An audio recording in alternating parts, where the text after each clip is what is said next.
चलिए guys, very important chapter, time of supply. अब ये चैप्टर इंपॉर्टेंट क्यों है, राइट? ये आपके दिमाग में आया होगा। तो सबसे बड़ी बात है ये चैप्टर इंपॉर्टेंट होने की, क्योंकि इस चैप्टर में हम देखेंगे कि जीएसटी की लायबिलिटी पे करना कब अराइज होता है, मतलब आपको जीएसटी कब पे करना पड़े। When liability to pay the tax arises, okay, when liability to pay the tax arises, ये चैप्टर हमें बताएगा, राइट? तो लिख लो आप वहां पे, ये चैप्टर इंपॉर्टेंट है इसलिए क्योंकि when liability to pay the tax या जीएसटी अराइजेस, ये हमें टाइम ऑफ सप्लाई बताएगा। ओके, चल लेट्स स्टार्ट। रेलेवेंट प्रोविजंस देखो क्या है इसके। वेरी सिंपल, पहले तो सप्लायर की डेफिनेशन हम लोग समझ लेते। ओके, सप्लायर हम कब बोलेंगे, किस चीज को और किसे सप्लायर बोलेंगे? तो देखो, in relation to any supply of goods और services or both shall means a person supplying the said goods और सर्विसेज और बोथ। ऐसा पर्सन जो गुड्स या सर्विसेज को सप्लाई करेगा उसे हम सप्लायर ऑफ गुड्स या सर्विसेज बोल देंगे। And shall include the agent who is acting on his behalf. तो जो गुड्स को सप्लाई या सर्विसेज को सप्लाई करेगा उसे हम तो सप्लायर बोल ही देंगे, बट उसके अलावा उसका एजेंट उसके बिहाफ में काम कर रहा है तो हम उसे भी सप्लायर बोल देंगे। Very simple. Okay, great. Then second, recipient, section 2 clause 93। Recipient किसे बोलेंगे बेटा? रेसिपिएंट वो पर्सन होगा, नंबर 1, अगर वो कंसिडरेशन हमें पे कर रहा है। जैसे देखो, मैं आपको मेरे लेक्चर दे रहा हूं, सर्विस दे रहा हूं, राइट? आप मुझे उसका कंसिडरेशन दे रहे हो, तो जो पर्सन कंसिडरेशन पे करता है उसे मैं क्या बोलूंगा बेटा? रेसिपिएंट ऑफ सर्विस, जो मुझे कंसिडरेशन पे कर रहा है। तो देख, recipient of supply of goods और services or both means where consideration is payable, जहां कंसिडरेशन पेएबल है, for the supply of goods और services or both, the person who is liable to pay that consideration, जो person consideration pay करने के लिए liable होगा वो माना जाएगा recipient. Simple as that. But where consideration is not payable, no consideration is payable for the supply of goods, और नीचे दिया देखो, where no consideration is payable for supply of services. दोनों अलग अलग, राइट? तो देखो, पहले गुड्स का देखते। The person to whom such goods are delivered or made available, or to whom the possession of the goods is given or made available। जिसको हम गुड्स सप्लाई करें, अब वो हमें कंसिडरेशन तो नहीं दे रहा, तो रेसिपिएंट कब मानेंगे अपन? क्या उस केस में कोई रेसिपिएंट ही नहीं होगा फिर? तो उन्होंने बोला जिसको हम गुड्स का सप्लाई कर रहे हैं उसे माना जाएगा फिर रेसिपिएंट। ओके, और जिसको हम मेड अवेलेबल करके दे रहे मतलब उसको दे रहे। और सर्विस के केस में, the person to whom the service is rendered और reference to the person to whom the supply is made और constructed as reference to the recipient of the supply and shall includes the agent acting on the behalf of the recipient to the goods और services are supplied. मतलब क्या बेटा, कि जिस person को हम service supply करें उससे कंसिडरेशन तो नहीं ले, तो फिर ऐसे केस में किसे रेसिपिएंट माना जाएगा? तो उन्होंने बोला जिसको हम सर्विसेज रेंडर कर रहे या फिर उसके बिहाफ में कोई एजेंट को हम रेंडर कर रहे तो उस एजेंट को भी रेसिपिएंट माना जा सकता है। Okay, then continuous supply of goods. Continuous supply of goods कब बोलेंगे? अगर आप गुड्स का पेरियोडिकली कंटिन्यू सप्लाई कर रहे हो और उसके बदले में पार्ट में उससे पेमेंट रिसीव कर रहे हो। अब गुड्स का supply by way of pipeline, wire, cable, conduit, ये सबसे आप सप्लाई कर रहे हो गुड्स का, और उसका पेमेंट फिर आप पेरियोडिक पेमेंट उससे वसूल कर रहे हो। यहां पे सप्लाई ऑफ गुड्स के केस में कोई ऐसा पीरियड नहीं दिया कि इतने पीरियड में, अगर इतने पीरियड कंटिन्यूअस आपने गुड्स का सप्लाई किया तो हम उसे supply of continuous supply of goods बोलेंगे, ऐसा नहीं बोला है ना। यहां पे पीरियड कितना होना चाहिए गुड्स के केस में वो नहीं बोले। सर्विसेज के केस में पीरियड दिया हुआ, देखेंगे अपन 2 मिनट। देखो, means a supply of goods which is provided or agreed to be provided continuously or on a recurrent basis। हमारे बीच में एग्रीमेंट हुआ that we provide that supply on continuous or recurrent basis under the contract whether or not by means of wire, cable, pipeline or other conduit for which the supplier invoices the recipient on regular or periodic basis. और उसके बदले में supplier इसको invoice देगा regular और periodic basis पे, and includes the supply of such goods as government may subject to the condition and notification as may be specific, और भी कुछ कंडीशंस वो डाल सकते हैं. लेकिन देखो कंटिन्यूस सप्लाई ऑफ सर्विस में तब मानेंगे अगर वो सर्विस का supply is for a period exceeding 3 months है. अगर कोई सर्विसेज का सप्लाई, जैसे कंस्ट्रक्शन सर्विस है, वो जनरली लंबा चलती 3 महीने से भी ज्यादा, तो कोई भी सर्विस, ऐसी सर्विस जिसका सप्लाई कंटिन्यूअस 3 months से ज्यादा है, एक्सीडिंग 3 months, तो हम उसको क्या बोल देंगे, कंटिन्यूअस सप्लाई ऑफ सर्विस. तो देखो, means the supply of service which is provided or agreed to be provided continuously or on a recurrent basis under the contract for a period exceeding 3 months with the periodic payment obligation, very important, periodic payment obligation, and includes the supply of service as the government may subject to the condition and may be notified in this behalf. Example लेता हूं, आप बताएंगे मुझे whether it is continuous supply of service or not. Okay, मान के चलो अभी तो मैं आपको वीडियो लेक्चर दे रहा हूं, बट आप मेरे लाइव क्लास में बैठे, बड़ा मजा आता है मेरे लाइव क्लास में. अभी तो मैंने खैर बंद कर दिया, मैं जब लाइव क्लास लेता था तो स्टूडेंट बड़े एंजॉय करते थे, राइट, बहुत मजा आता था. My concept is learn with fun, right. तो अब मान के चलो मेरे लाइव बैच में आप सब लोग बैठे हुए हैं, हजारों स्टूडेंट बैठे हुए मेरे लाइव क्लास में, और मेरी बैच है मान के चलो 4.5 month की. ओके, 4.5 month की batch. Now I am giving you service for teaching tax subject and my batch is कितनी बोला मैंने, 4.5 months. बोलो whether it is a continuous supply of service, बताइए फटाफट. yes, कुछ लोगों के दिमाग में आई yes it is continuous supply of service, लेकिन कुछ लोगों ने सही पहचाना कि ये continuous supply of service नहीं. why बेटा, because अरे मैं पेमेंट तो आपसे पहले ही ले रहा हूं ना, मेरे बैच में आने के लिए आपको पेमेंट पहले ही देना पड़ेगा, वो आप पार्ट में नहीं दे सकते. तो यहां दोनों कंडीशन सेटिस्फाई होना चाहिए.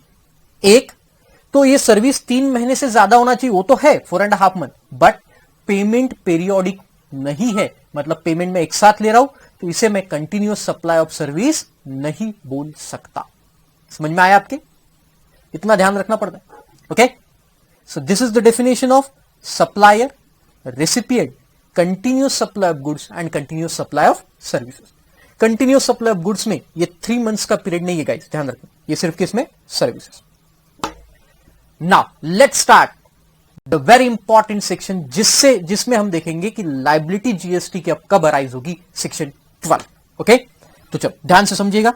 Time of supply of goods, हम सिर्फ अभी सेक्शन 12 में time of supply of goods देखें.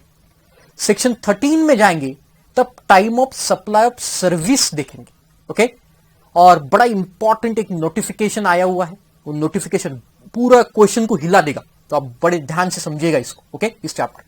चल तो देखो, the time of supply fixes the point when the liability to charge the GST arises. कब जीएसटी लगाना है और पे करना है, ये टाइम ऑफ सप्लाई हमें बताएगा.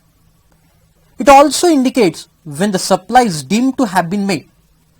ये ऑल्सो बताएगा कि कब ये सप्लाई डीम्ड हो गया, एक्चुअल तो नहीं, लेकिन deemed to have been made, वो सब समझेगा आप. The CGST and SGST act provides the separate time of supply for goods and services. तो दोनों के टाइम ऑफ सप्लाई, गुड्स का अलग है और सर्विसेज का अलग.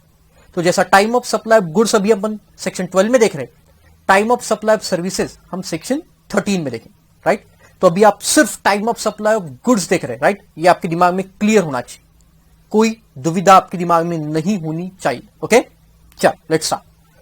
तो पहला देखो, time of supply section 12(1). Section 12(1) क्या बोलता है, the liability to pay the tax on goods shall arise at the time of supply. Liability to pay the tax on goods shall arise at the time of supply. तो ये goods की liability कब arise होगी बेटा, जिस दिन आप time of supply करो. Liability to pay the tax on goods shawl arise at the time of supply. जब आप टाइम ऑफ सप्लाई करोगे तब ये लाइबिलिटी अराइज हो, राइट। अब ये कैसे, वो आपको आगे सेक्शन में दिया हुआ, हम देखेंगे उसको आराम से। As determine in accordance with the provision of this section. तो ये कैसे डिटरमिन करना, ये अब नीचे दिया हुआ है, एक एक करके हम उसको समझते चलते। ओके, तो देखो पहले पॉइंट में दिया, देखो बेटा 12(2) में हम जो पढ़ रहे हैं अभी सेक्शन, वो है 12(2). देखो क्या, when the invoice is issued within prescribed limit under section 31(1). तो जब भी अपन गुड्स बेचते, सप्लाई करते, तो हमें एक इनवॉइस इश्यू करना पड़ता है। Invoice is the basic document. तो वो इनवॉइस जो हमें इश्यू करना पड़ता है गाइस, वो इनवॉइस का टाइम लिमिट होता है, और वो टाइम लिमिट दिया है सेक्शन 31(1) में। हम जब इनवॉइस चैप्टर में जाएंगे तब मैं बहुत डिटेल में आपको ये समझाऊंगा, लेकिन आज भी मैं डिटेल में समझाने वाला, यहां पे तो बताने ही वाला हूं, वहां पे भी और एक बार बताऊंगा अगर आप भूल गए होंगे, और मुझे विश्वास है कि आप समझ गए, आप नहीं भूलेंगे। ओके लाइक लोग, हाँ। तो when the invoice issued within prescribed time limit, ऐसा मान के चल रहे कि इनवॉइस टाइम पे इश्यू हो चुका है, और ऐसा मानने के बाद हम ये प्रोविजन अब पढ़ रहे हैं, तो वी डीम दैट कि invoice has been issued within time limit. अगर इनवॉइस, देखो अगर इनवॉइस टाइम पे इश्यू हो चुका है तो फिर वो क्या बोलता है, देखो the time of supply of the goods shall be earlier of the following dates, है ना, earlier of the following dates. तो दो दिया ए और बी, प्रोवाइडेड इनवॉइस टाइम पे इश्यू हो चुका है, ये हमने मान के चलो। तो अगर इनवॉइस टाइम पे इश्यू हो चुका है तो देखो the date of invoice by the supplier और the date on which supplier receives the payment with respect to such a supply. चल एग्जाम्पल लेके समझते, देख ये है supplier Ram, he is a supplier, और ये है श्याम, ये है रेसिपिएंट, जो हमने दोनों की डेफिनेशन देख लिया। ओके, तो राम श्याम को गुड्स सप्लाई कर रहा है, गुड्स सप्लाई कर रहा है। ओके, अब ये अगर गुड्स सप्लाई करेगा तो ये इसे इनवॉइस देगा, बराबर, इनवॉइस जिसके ऊपर डेट रहेगी, है ना, डेट ऑफ इनवॉइस रहेगी, और श्याम इसे पेमेंट करेगा, पेमेंट। तो मैं राम के एंगल से देखो क्या बोलूंगा, राम के एंगल से बोलूंगा रिसिप्ट ऑफ पेमेंट, है ना। मैं दोनों राम के एंगल से सोच रहा हूं ना अभी। राम इनवॉइस इश्यू करेगा और श्याम पेमेंट किसको करेगा, राम को। तो receipt of payment, receipt of payment, right. तो ये दोनों में से जो अर्लियर होगा, मतलब इनवॉइस इश्यू या फिर receipt of payment, whichever is earlier is your time of supply. ये आपका टाइम ऑफ सप्लाई मतलब क्या, मतलब देखो इनवॉइस हमने पहले इश्यू कर दिया और पेमेंट बाद में मिला, तो टाइम ऑफ सप्लाई क्या हो जाएगा, डेट ऑफ इनवॉइस, राइट। और अगर पेमेंट पहले मिला और इनवॉइस बाद में इश्यू किया, मतलब एडवांस में मिला पेमेंट और हमने इनवॉइस बाद में इश्यू किया, तो फिर क्या माना जाएगा, date of receipt of payment, मतलब एडवांस, राइट। लेकिन इसकी धज्जियां उड़ा दी इस बार के नोटिफिकेशन, तो अपन बाद में देखेंगे, अभी बस इतना ध्यान में रखो आप, डेट ऑफ इनवॉइस और receipt of payment whichever is earlier is time of supply. Okay, provided invoice is issued within time limit. अब देखो इसमें भी हो सकता है रिसिप्ट ऑफ पेमेंट में दो पार्ट, एक हो सकता है credit in books and credit in bank. Okay, ये कैसे, देखो तो आपको चेक मिला पहले, आज चेक मिला, आज आपने एंट्री कर दिया, आज मान के चलो 10th ऑफ दिसंबर को आपको चेक मिल गया और आपने उसकी एंट्री बुक्स में कर ली और बैंक में डाला, बैंक में क्लियर हुआ हो 14th ऑफ दिसंबर को। तो हम इन दोनों का अर्लियर देखेंगे, क्रेडिट इन बुक्स और credit in bank, which ever is earlier is your receipt of payment. Receipt of payment क्या रहेगा आपका, क्रेडिट इन बुक्स और credit in bank, which ever is earlier, ये आपका रहेगा बेटा रिसिप्ट ऑफ पेमेंट। और फिर इन दोनों का earlier is your time of supply. Okay, so credit in books और क्रेडिट, बहुत बार ऐसा भी होता है कि हमें चेक मिल गया हमने बैंक में भी डाल दिया, क्लियर भी हो गया, लेकिन बुक्स में एंट्री नहीं किया, भूल गए बुक्स में एंट्री करना, तो ऐसे केस में क्रेडिट इन बैंक अर्लियर आएगा। तो ये रिसिप्ट ऑफ पेमेंट के लिए ये दो है, क्रेडिट इन बुक्स और credit in bank, which ever is early is your receipt of payment. ये दोनों का अर्लियर क्या आएगा, receipt of payment.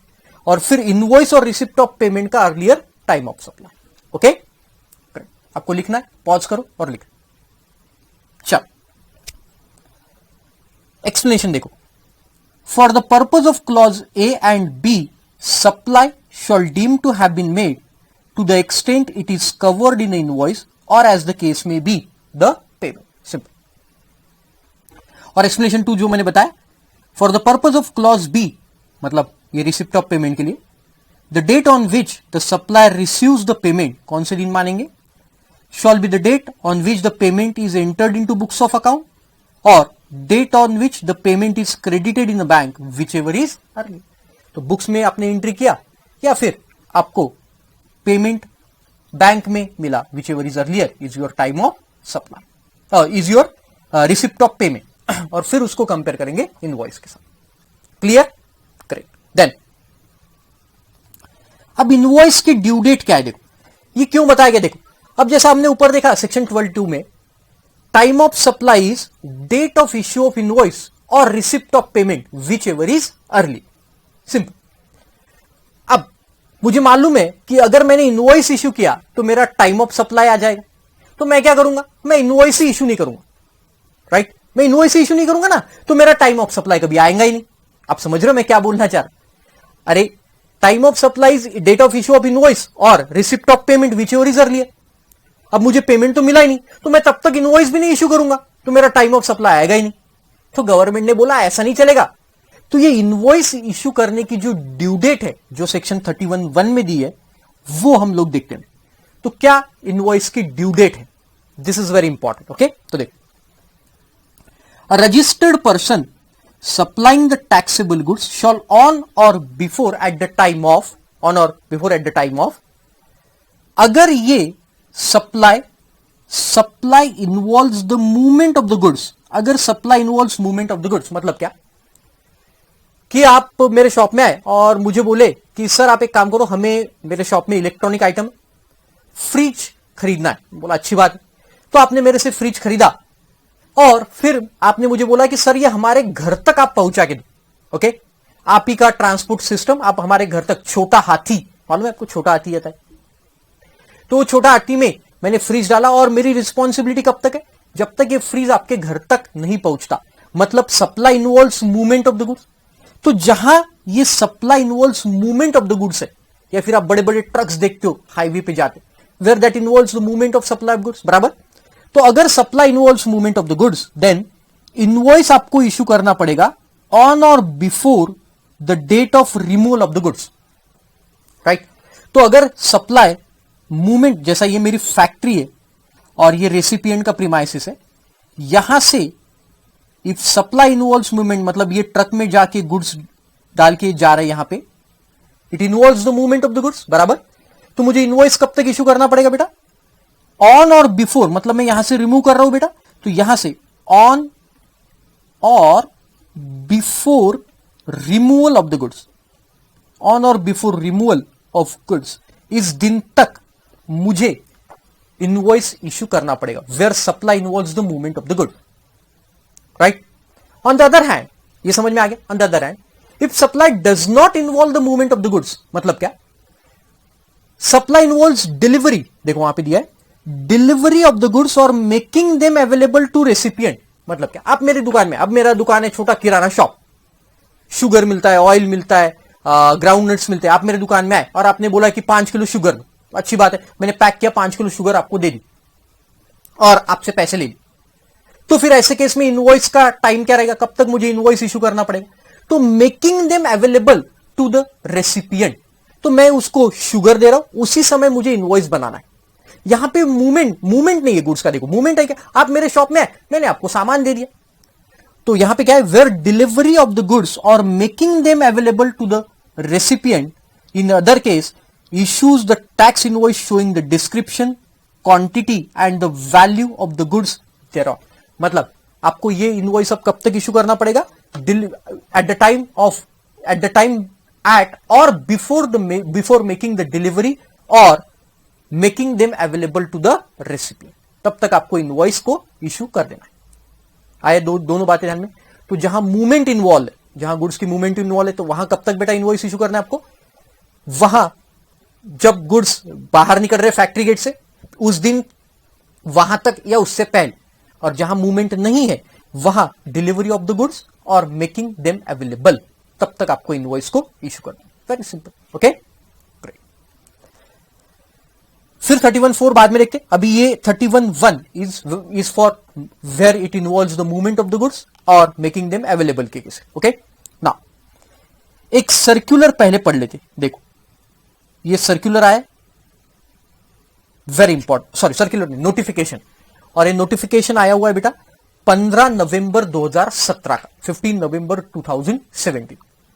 No GST on advance received, very important, no GST on advance received against the supply of goods. But ये जो notification आया ये composition वालों के लिए नहीं है। This is not for the case of composition. Composition जो डीलर है उनके लिए ये नहीं है। Are you getting the point बेटा व्हाट आई एम सेइंग? समझ रहे हैं आपको मैं क्या बोल रहा हूं? ये रेगुलर स्कीम में जो है उन्हीं लोगों के लिए नोटिफिकेशन है। और नोटिफिकेशन क्या है कि एडवांस पे अब कोई जीएसटी नहीं पे करना है। मतलब क्या कि किसी ने आपको पहले पैसा दे दिया, हमने देखा बेटा इनवॉइस और receipt of payment which your reserve, तो आपको रिसिप्ट ऑफ पेमेंट पहले मिल गया और इनवॉइस अभी तक आपने इशू नहीं किया, फिर भी आपको जीएसटी नहीं भरना है, प्रोवाइडेड आप रेगुलर डीलर हो, कंपोजिशन नहीं हो। कंपोजिशन के केस में एडवांस पे भी जीएसटी। ओके तो ये ब्ला ब्ला इतनी सारी चीजें दी है, ये आपने बिल्कुल भी नहीं पढ़ना है। ओके तो आपने पढ़ना क्या है, देखो नीचे दिया, इन अदर वर्ड्स, मैंने आपको बहुत सिंपल वर्ड्स में करके दिया। देखो the time of supply for the supplier of the goods, again very important point before I start this notification explanation, this notification is only for supplier of goods. ये services के लिए नहीं है। मतलब कोई सर्विस प्रोवाइडर है, supplier है, और उसको अगर एडवांस मिलता है, चाहे वो रेगुलर स्कीम में या रेस्टोरेंट के केस में, वो अगर कंपोजिशन स्कीम में, फिर भी उसे नॉर्मल प्रोविजन ही लगेगा। मतलब इनवॉइस और receipt of payment whichever is earlier. ये सर्विसेज के लिए नोटिफिकेशन नहीं है। मतलब सर्विसेज के केस में अगर एडवांस मिलता है तो आपको जीएसटी एडवांस पे भरना है, लेकिन गुड्स के केस में देखो क्या, the time of supply of supplier of the goods excluding composition supplier will be the time of issue of invoice. उनके केस में रिसिप्ट ऑफ पेमेंट को अगर एडवांस मिला है तो हम नहीं देखेंगे। Thus the GST will not be leviable on advances received against supply of goods. Again मैं बोल रहा हूं बेटा, ये कंपोजिशन वालों के लिए नोटिफिकेशन नहीं है। This is only in case of regular supplier. Okay तो चलो अब एग्जाम्पल करके देखते, एक बार रिकॉल करके देता हूं। क्या है बेटा 12 का पहला पार्ट जो हमने देखा, where the goods involve movement, तो रिमूवल या उससे पहले, और अगर वो अपनी शॉप में आ रहा है, इमेजिन करो सब चीजें, आपका शॉप है, आपके शॉप में कस्टमर आ रहा है, मेकिंग देम अवेलेबल या डिलीवरी हम दे रहे हैं, उस टाइम तक या उससे पहले इनवॉइस इशू हो जाना चाहिए। और फिर टाइम ऑफ सप्लाई क्या है, इनवॉइस और receipt of payment whichever is early. और फिर ये नोटिफिकेशन को ध्यान में रखें, 15/11/2017, ये डेट आप याद रखो। तो देख, time of supply involves the movement of the goods की मूवमेंट है। देखो मतलब मूवमेंट इन्वॉल्व है, मतलब रिमूवल के पहले तक इनवॉइस इशू हो जाना चाहिए। Determine the time of supply in each of the following independent cases in accordance with the section 12।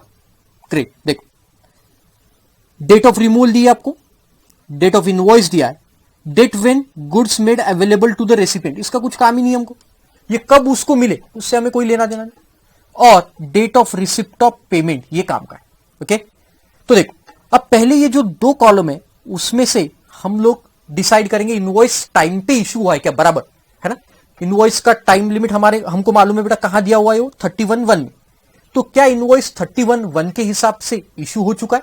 तो देखो पहला केस डेट ऑफ रिमूवल है 1/10/2018, 1/10/2018। बेटा ध्यान दो, बाद में करो आप, पहले मेरी तरफ ध्यान, एक क्वेश्चन मेरे साथ चलो, फिर आगे आप करो।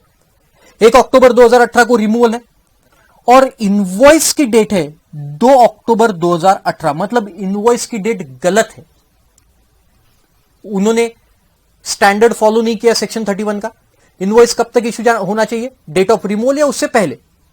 अब अगर इनवॉइस की डेट गलत है तो हम इनवॉइस की डेट को नहीं मानेंगे, हम कंपेयर करेंगे 1/10/2018 को रिसिप्ट ऑफ पेमेंट से, और रिसिप्ट ऑफ पेमेंट है 15/11/2018, विच एवर इज अर्लियर। बताओ क्या अर्लियर है बेटा, 1/10/2018, मतलब आपका टाइम ऑफ सप्लाई, आपका टाइम ऑफ सप्लाई क्या आएगा, 1/10/2018।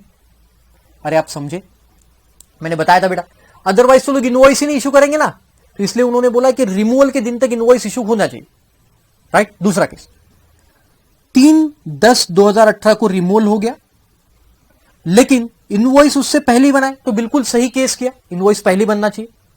और अब इसको कंपेयर करेंगे 1/10/2018 को 25/11/2018 से, तो बताओ विच एवर इज अर्लियर, क्या आएगा time of supply, this is TOS, time of supply. Third case 4/11 को रिमूवल हो गया और 4/11 को इनवॉइस बन गया, बिल्कुल परफेक्ट है, कोई प्रॉब्लम नहीं। इसको कंपेयर करते अपन पेमेंट से, रिसिप्ट ऑफ पेमेंट से, ये अर्ली है, देखो 1/10/2018, मतलब एडवांस में पेमेंट मिल गया था। देखो पेमेंट अक्टूबर महीने में मिला, बट आपने इनवॉइस इशू किया 4/11 को और रिमूवल भी हुआ 4/11, लेकिन अब भी ऊपर नोटिफिकेशन देखा बेटा, एडवांस पे, विच एवर इज अर्लियर भले ही है, लेकिन एडवांस के बेसिस पे हम टाइम ऑफ सप्लाई डिसाइड नहीं करेंगे। अगर ये रेगुलर वाला, तो यहां पे कुछ दिया नहीं तो हम मान के चलते रेगुलर, तो टाइम ऑफ सप्लाई इस केस में क्या आएगा, 4/11/2018, दिस इज टीओएस। ओके, तो देख आंसर देखो, 1/10/2018 जो हमने देखा अभी, देन सेकंड 1/10/2000, ये आंसर है टाइम ऑफ सप्लाई, और 4/11/2018, ये देखो ये नोटिफिकेशन का रेफरेंस दिख रहा है आपको।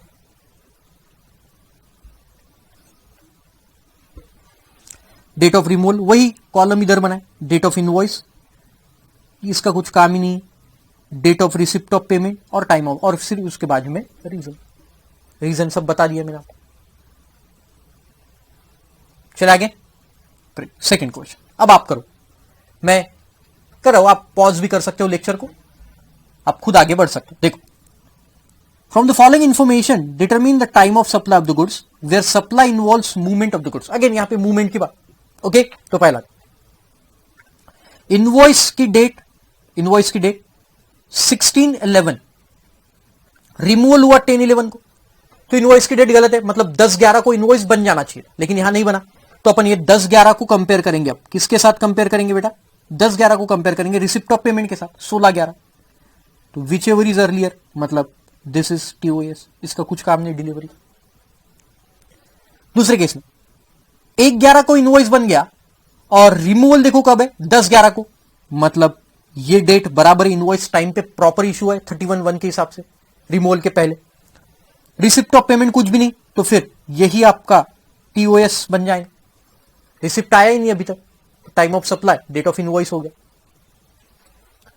एंड थर्ड केस, इनवॉइस की डेट है 1 दिसंबर 18, रिमूवल भी 1 दिसंबर 18 को है, पेमेंट 2 डेट में हुआ, 20/11/18 को, मतलब ये एडवांस पेमेंट दिख रहा है बेटा, है ना, 20/11/18 का एडवांस पेमेंट है, लेकिन एडवांस के केस में हम जीएसटी नहीं लगाएंगे, मतलब इस केस में क्या आएगा टाइम ऑफ सप्लाई, 1/11, लेकिन वो आगे देखो क्या है, supply is on account of interstate stock transfer of 5 lakh is received in advance, मतलब इस दिन कितने मिले थे, 5 लाख,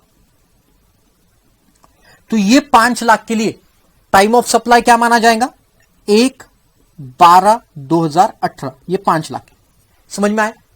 एडवांस भले ही मिला, लेकिन हम एडवांस नोटिफिकेशन 15/11/2017, तो यही टाइम ऑफ सप्लाई।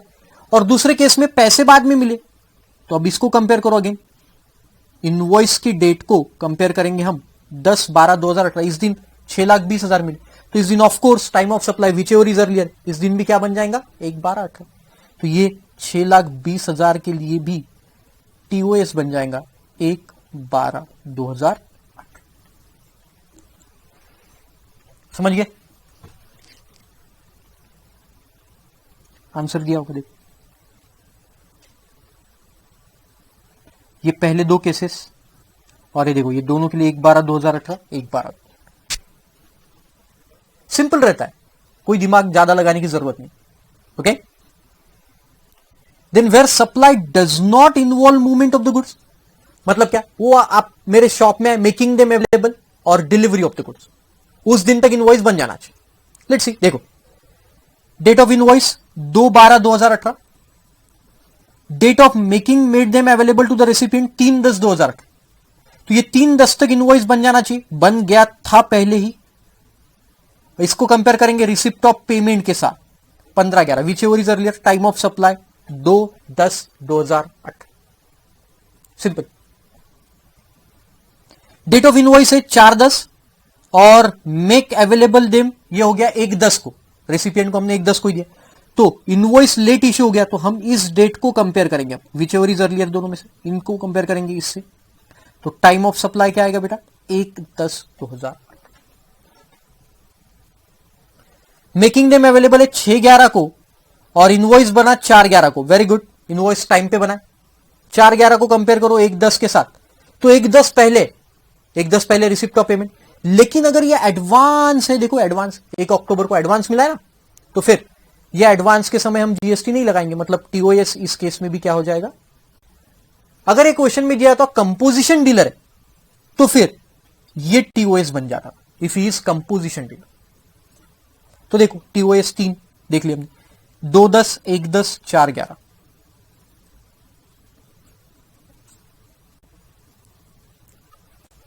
कितना सिंपल रहता है, कुछ भी दिमाग नहीं लगाना है, सिंपल चीज याद रखना है आपको बस, इनवॉइस की ड्यू डेट। चलो हो गया, नेक्स्ट, तो ये समझा दिया मैंने ना।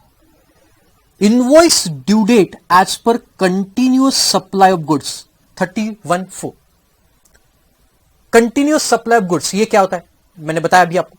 तो जैसा एक एग्जांपल और देता हूं, देखो अपने घर में मिल्क आता है या ऑफिस में वाटर कैन आती होगी, राइट, तो उनके केस में क्या होता है बेटा, देखो कि ऐसा एक स्टेटमेंट बना रहता है ना, स्टेटमेंट आपने देखा होगा, ऐसे स्टेटमेंट, यहां पे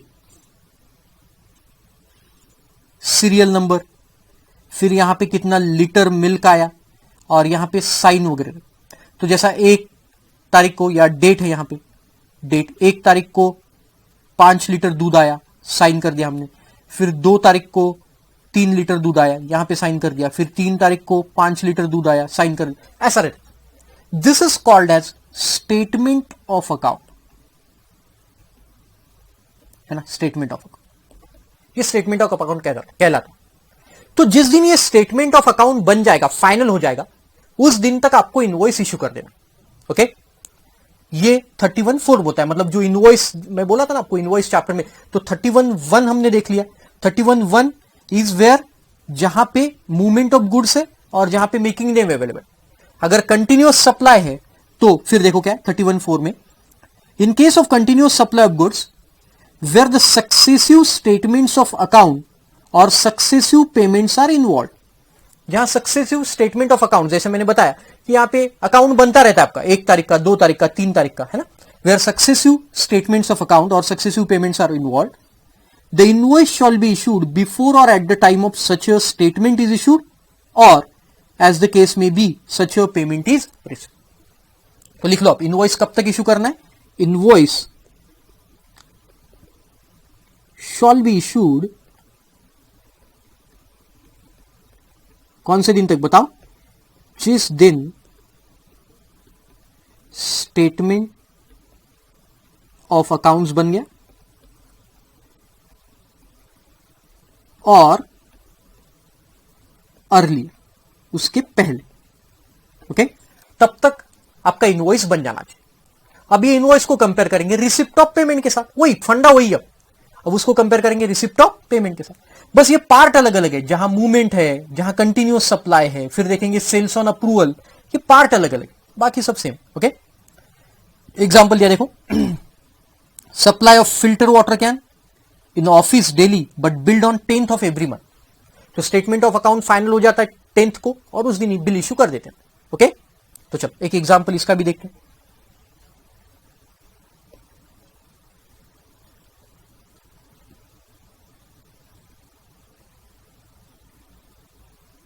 कंटिन्यूअस सप्लाई ऑफ गुड्स, देखा आपको question number 6।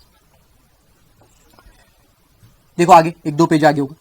From the following information determine the time of supply. Okay, देखो पहला दिया है इनवॉइस की date, removal of the goods, statements of account and receipt of payment. यहां रिमूवल ऑफ गुड्स को कोई मतलब नहीं, कोई काम नहीं है रिमूवल ऑफ गुड्स का। हमें देखना है स्टेटमेंट ऑफ अकाउंट्स के दिन तक इनवॉइस इश्यू हो गया है नहीं। तो स्टेटमेंट ऑफ अकाउंट की डेट देखो क्या 5/12, क्या इस दिन तक इनवॉइस इश्यू हुआ, इस दिन या इससे पहले? यस हुआ है, मतलब 1/12 ये हमारे काम की डेट है। इसको हम कंपेयर करेंगे रिसिप्ट ऑफ पेमेंट के साथ, तो TOS would be which ever is earlier, 1/12। कितना सिंपल है, देखो देखो 1/12। दूसरा केस, स्टेटमेंट ऑफ अकाउंट बन गया 5/1/2019, 5th ऑफ जनवरी 2019 को, लेकिन बिल देखो 5 जनवरी तक नहीं बना, बिल नहीं बना उस दिन तक, बिल बना 21 जनवरी को। तो हमारी ये डेट काम की नहीं। अब हम कंपेयर करेंगे 5/1/19 को 10th फरवरी 19 को पेमेंट मिला इसके साथ, तो time of supply would be 5/1/2019। As simple as that, right? इतने सिंपल एग्जांपल्स आएंगे आपको। ओके, चलो ये भी बता दिया मैंने, कंटिन्यूअस सप्लाई भी खत्म हो गया। Okay, let's move third part, invoice due date as per goods sent on approval for sales और रिटर्न बेसिस। मतलब क्या? सो देखो आपने बहुत बार देखा होगा सेल्स ऑन अप्रूवल और रिटर्न बेसिस, मतलब आप किसी को गुड्स भेजते हो बराबर, और वो गुड्स अप्रूवल बेसिस पे भेजते हो, मतलब हम बेच तो देते हैं सामने वाले को, बट वो सब देखेगा, चेक करेगा और उसके बाद वो गुड्स को फाइनल करेगा। तो इनवॉइस हम इश्यू नहीं कर सकते क्योंकि उसने एक्सेप्ट किया या नहीं है तो हमें पता ही नहीं है ना, उसने गुड्स एक्सेप्ट किया या नहीं ये हमें पता ही नहीं। तो फिर ऐसे केस में इनवॉइस की ड्यू डेट क्या रहेगी? तो वो वहां पे बोला है 31/7। तो इनवॉइस की ड्यू डेट उन्होंने क्या बोला, लिख लो आप, पहले हिंदी में लिख लो। Number 1, date of acceptance of goods, जिस दिन गुड्स का एक्सेप्टेंस किया बाय रेसिपिएंट, और दूसरा 6 months from date of removal, 6 month from the date of removal. ये दोनों में से whichever is earlier. Are you getting the point? Date of acceptance of the goods, मतलब हमने अप्रूवल पे, मैंने जैसे कोई गुड्स आपको भेजे अप्रूवल पे, तो मैंने आज भेजा, आपने कल ही एक्सेप्टेंस दे दिया तो बात ही खत्म हो गई। लेकिन मैंने आज भेजे और आपने एक्सेप्टेंस दिया लेट से 8 महीने बाद, 8 से 8 महीने बाद। जैसे एग्जांपल में दूं, देखो 1 जनवरी को मैंने आपको गुड्स भेजे और आपने एक्सेप्टेंस दिया 10th ऑफ नवंबर को।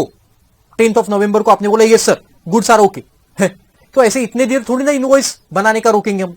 तो उन्होंने बोला आज के दिन से, मतलब 1 जनवरी से 6 मंथ के अंदर अंदर आपने एक्सेप्टेंस नहीं दिया, देखो क्या बोल रहा हूं, जिस दिन मैंने गुड्स भेजे, रिमूव किए, रिमूवल की डेट से 6 मंथ के अंदर अंदर एक्सेप्टेंस नहीं आया, तो 6 महीने जहां पे खत्म हो गए उसका नेक्स्ट डे आपका ड्यू डेट ऑफ इनवॉइस रहेगा। मतलब देखो जनवरी, फरवरी, मार्च, अप्रैल, मई, जून, तो 30 जून तक है ना, 30 जून राइट। तो जून तक आपने एक्सेप्टेंस नहीं दिया तो 1 जुलाई को हम लोग इनवॉइस का ड्यू डेट मानेंगे। ओके, और आपने 1 जुलाई के पहले दिया तो फिर डेट ऑफ एक्सेप्टेंस तक, राइट, उस दिन तक इनवॉइस बन जाना चाहिए। तो देखो वहां पे लिखा, ये मैंने सिंपल लैंग्वेज में लिख के दिया आपको। Where the goods being sent taken on approval for the sales और return are removed before the supply takes place, अभी सप्लाई नहीं हुआ है, the invoice shall be issued before और एट द टाइम और 6 month from the date of removal whichever is earlier, है ना, acceptance करना या फिर 6 month from the date of removal. तो देखो इसका एक एग्जांपल करते तो आपको बहुत अच्छे से समझ में आएगा।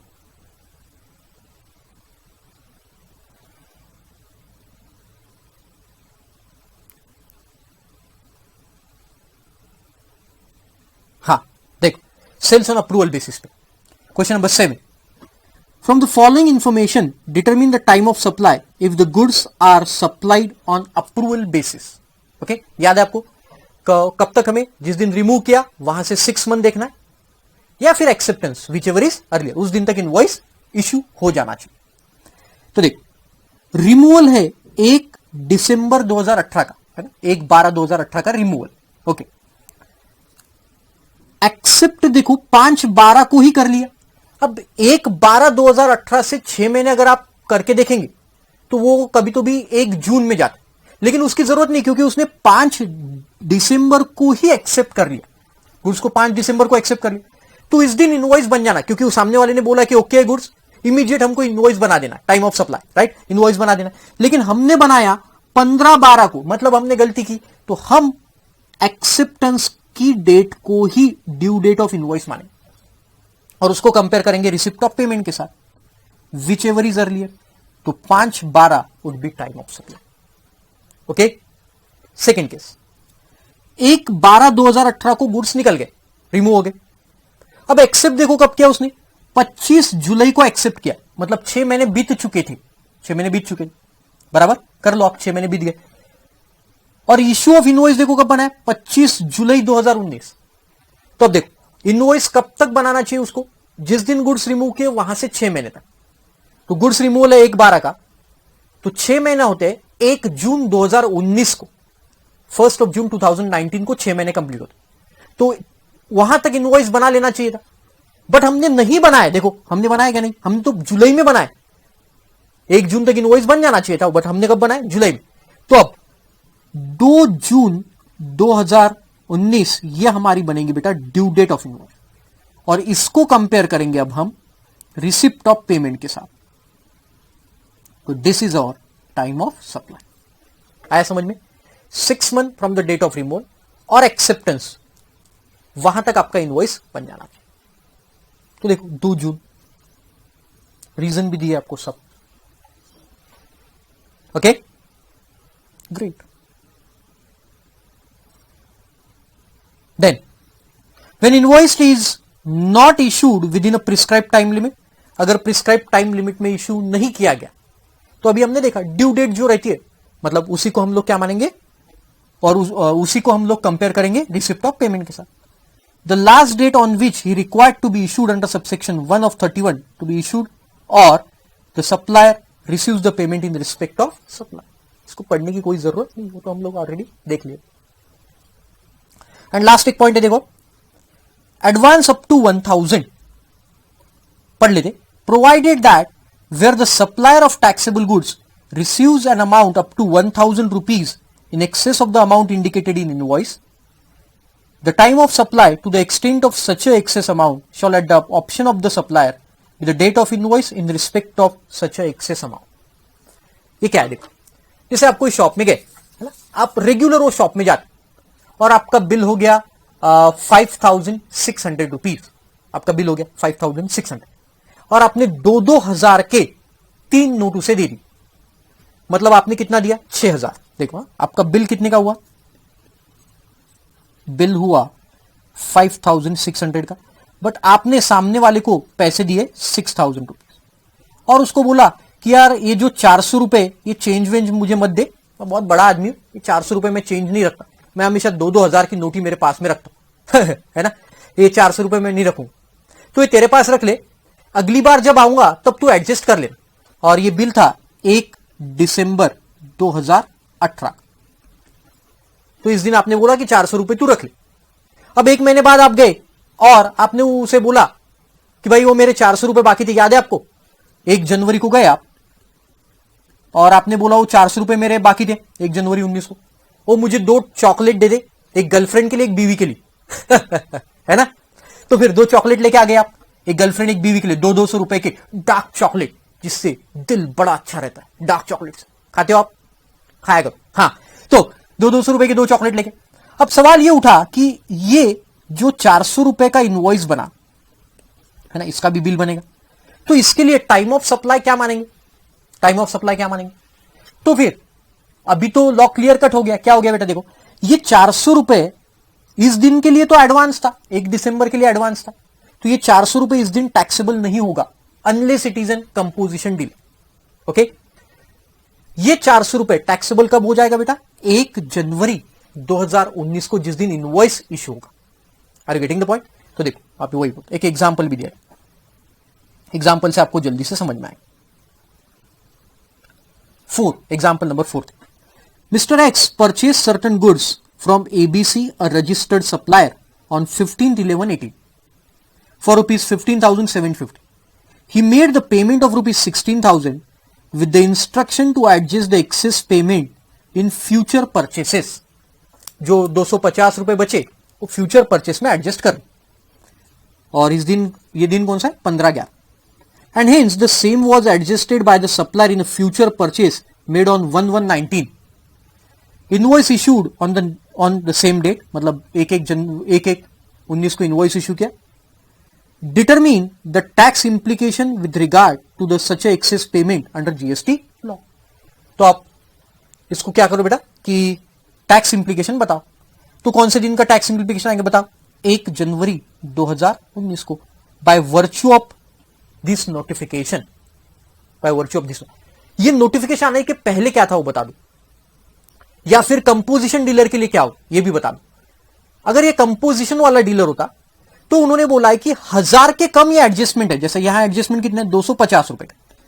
If this adjustment is below 1000 rupees, is below 1000 rupees, then in that case supplier has option, मतलब मेरे पास ऑप्शन है कि मैं 1 जनवरी 2019 को टाइम ऑफ सप्लाई मान सकता हूं, या फिर 15/11/2018 को भी टाइम ऑफ सप्लाई मान सकता हूं।